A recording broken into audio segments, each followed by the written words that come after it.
রোজিনা আরিশা 0.3 চ্যানেলে সবাইকে স্বাগতম। অনেক দিন আগের কথা, সুন্দরবনের ধারে বাস করত এক কাঠুরিয়া। তার বউ আর 2 ছেলে মেয়ে। ছেলের নাম করিম আর মেয়ের নাম রহিমা। কাঠুরিয়া ছিল খুব গরিব। বনের কাঠ কেটে বিক্রি করতে পারলে তবে তার সংসার চলত, নইলে সবাইকে উপোস থাকতে হতো। কাঠুরিয়া তার ছেলে মেয়েদের খুব ভালোবাসত। তারা ছিল যে চোখের মণি, কিন্তু কাঠুরিয়ার বউ তাদের মোটেই দেখতে পারত না। কাঠুরিয়ার বউ ছিল তার ছেলে মেয়েদের সৎ মা, আর তাই তাদের খুব ঘৃণা করত। একদিন কাঠুরিয়া কাঠ জোগাড় করতে পারল না। খালি হাতে বন থেকে ঘরে ফিরে এলো। হাত থেকে কুড়ালটা নামিয়ে রেখে একটা দীর্ঘশ্বাস ফেলে বউকে বলল, আজ কিছু পেলাম না, কি যে করি, আমাদের খাওয়া তো হবেই না, ছেলে মেয়েদেরও কিছু খেতে দিতে পারবো না।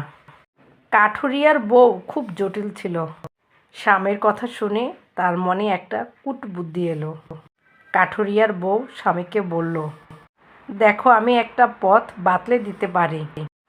করিম আর রহিমা অনেক খায়, তুমি আজ কিছুই জোগাড় করতে পারোনি, বাড়িতেও কোনো খাবার নেই, চলো আমরা ছেলে মেয়ে দুটোকে বনে ছেড়ে দিয়ে আসে।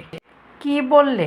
কাঠুরিয়া বিস্মিত কণ্ঠে বলল, আহা, শোনোই না, খাবার দিতে পারো না তো অত আদিক্ষেতাও দেখাও কেন?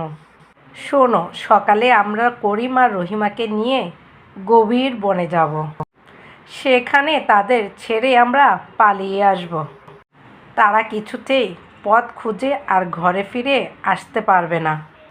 বউয়ের কথা শুনে কাঠুরিয়া আঁতকে উঠল, প্রতিবাদ করে বলল, ছি বউ, তা কি কখনো হয়? বনে ছেড়ে দিয়ে এলে তাদের বাঘে ভাল্লুকে খেয়ে ফেলবে, তারা মারা যাবে।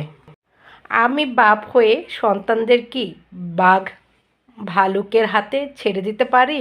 কিন্তু কাঠুরিয়ার বউ নাছোড়বান্দা, সে নাকি কান্না শুরু করে দিল।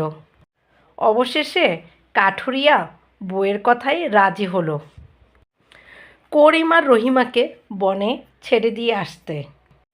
পাশের ঘরে করিম আর রহিমা খিদের জ্বালায় ছটপট করছিল। তারা অনেক ঘুমানোর চেষ্টা করেও ঘুমাতে পারল না। করিম আর রহিমা সৎমায়ের সব কথা শুনতে পেল। শুনে তো রহিমা খুব ভয় পেয়ে গেল। রহিমা কাঁদতে কাঁদতে করিমকে বলল, আমাদের কি হবে ভাইয়া? করিম বলল, ভয়ের কিছুই নেই, আমি তো আছি, আমি তোকে বন থেকে উদ্ধার করে আনব। করিমের কথা শুনে রহিমা আর ভয় পায়নি। রাত হলো,